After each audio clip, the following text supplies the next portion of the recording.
কিছু দেখছি করতে গেলে এই একটা না তবুও ডেলি আসলে একটা অ্যাডজাস্ট তো করা যায়। আসো তুমিও দেখি আমি আমাদের হয় মানে গৃহস্থ মানুষ, বড় পেশেন্ট ভিতরে গিয়ে দেখবে গৃহস্থ মানুষ আমরা।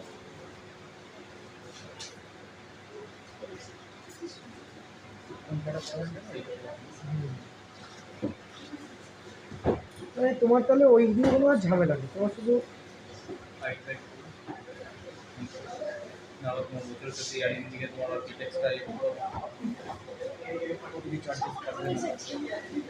হ্যাঁ চার্জেস দিতে হবে। তোমাদের যা আমার 1 বছরে 7,000 টাকা লিমিট দিয়েছে। 60,000 টাকার লিমিট, তাহলে আমার কারেন্ট অ্যাকাউন্ট খোলা হবে, সেভিংস অ্যাকাউন্টে সাথে কানেক্ট করা হবে। বুঝলাম 60,000 টাকা তোমার 7,000 টাকার বেশি ইনকাম হলে তখন আবার আলাদা ট্যাক্স কাটবে। 60,000 টাকা বছরে, তো 60,000 তুমি কত হলো 60,000 টাকা তোমার ঠিকঠাক তো তাহলে মাসে ইনকাম করা যায়। ফ্রি ট্যাক্স দিয়ে রাইট রাইট বলুন এটা আমি কারেন্ট অ্যাকাউন্টের সাথে অ্যাড করে দিই। কারেন্ট অ্যাকাউন্ট আছে কারেন্ট অ্যাকাউন্ট এখনো করো, কারেন্ট সেভিংস অ্যাকাউন্টই করে নিয়েছি ওটাতে। অ্যাকাউন্ট করতে হবে তোমার।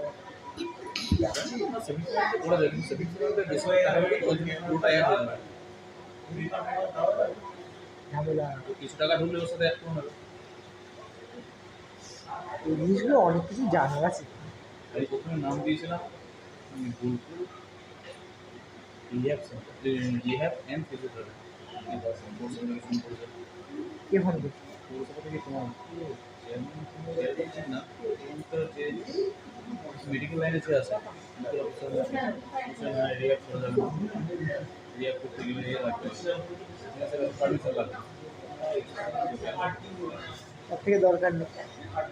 তারপর আবার ওর সাথে দিয়ে